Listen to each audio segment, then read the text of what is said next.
ভালো লাগলো, এখানের কাপড়গুলো খুবই ভালো। আর বিশেষ করে বশির ভাই খুবই ভালো মানুষ উনি।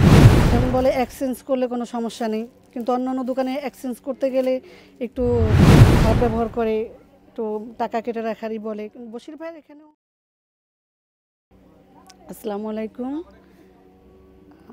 আমি মিরপুর থেকে এখানে মাল নিতে আসি। তো তাকুয়া থেকে আমি অনেক দিন ধরে মাল নিচ্ছি, প্রায় 7 থেকে 8 মাসের মতো।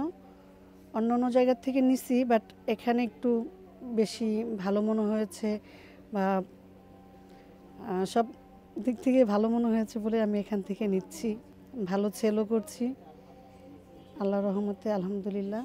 তাকুয়ার সন্ধান পেয়েছি এখানে, মানে আমরা মোবাইলে ইউটিউব থেকে দেখে তাকুয়ার সন্ধান পেয়েছি। ভালো লাগলো, এখানের কাপড়গুলো খুবই ভালো। আর বিশেষ করে বশির ভাই খুবই ভালো মানুষ উনি। এজন্য আমি এখান থেকে মাল নিই। বশির ভাই যা বলে তার কমিটমেন্টটা রাখি আর কি। যেমন বলে এক্সচেঞ্জ করলে কোনো সমস্যা নেই, কিন্তু অন্যান্য দোকানে এক্সচেঞ্জ করতে গেলে একটু একটু খারাপ ব্যবহার করে, একটু টাকা কেটে রাখারই বলে। বশির ভাইয়ের এখানেও মানে ওরকম কোনো সমস্যা হয় না, এজন্য এখানে আসি। সবাই আমার জন্য দোয়া করবেন। আমি ব্যবসায় নতুন, প্রায় 1 বছর। আমি যেন ব্যবসাটা বড় করতে পারি, সবাই আমার জন্য দোয়া করবেন।